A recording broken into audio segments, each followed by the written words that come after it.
Hello, my name is Wasim Ahmad. I'm with Vault 12. Today we're going to talk about inheritance for Web3.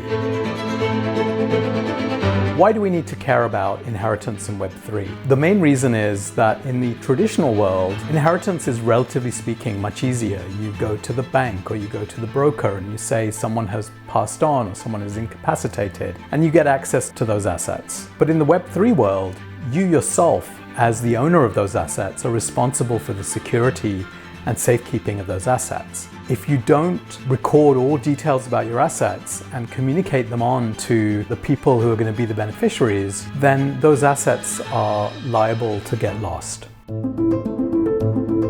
Who cares about inheritance for Web3 assets? Of course, crypto enthusiasts who have purchased cryptocurrency and want to make sure that that will get passed on. So what is the essential part of making sure that your Web3 assets can be inherited? It's making sure that you have a bang up-to-date inventory of all of your assets, that all of the mechanisms to access those assets are clear. We've all purchased NFTs and cryptocurrencies on different blockchains and which are stored in different Web3 wallets. It's not like there's going to be one thing that needs to be inherited. There's going to be multiple components. And so these need to be documented and that list needs to be bang up to date.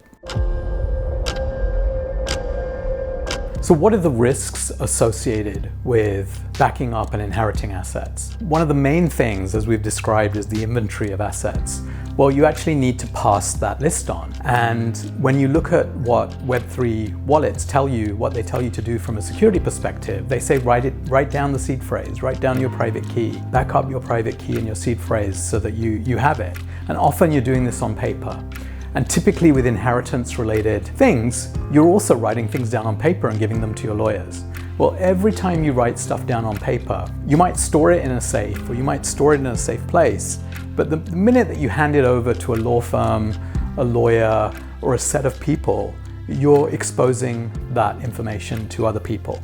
And so that is potentially an unacceptable risk because we're talking about, hopefully, a long, long time before anyone's going to need those credentials. The second risk is that many people have used technology like hardware wallets and other types of cold storage device to store their seed phrases and their private keys. This is the access to their Web3 wallets. Just storing assets on a hardware wallet does not mean that everything is set up for inheritance in the future. It means that your assets are secure from the internet and from kind of casual exposure or hacking. But for inheritance, you do actually need to communicate what the assets are and how to access them. And so you're still going to need to back up your hardware wallets and have some kind of solution that will take that information and pass it to your beneficiary.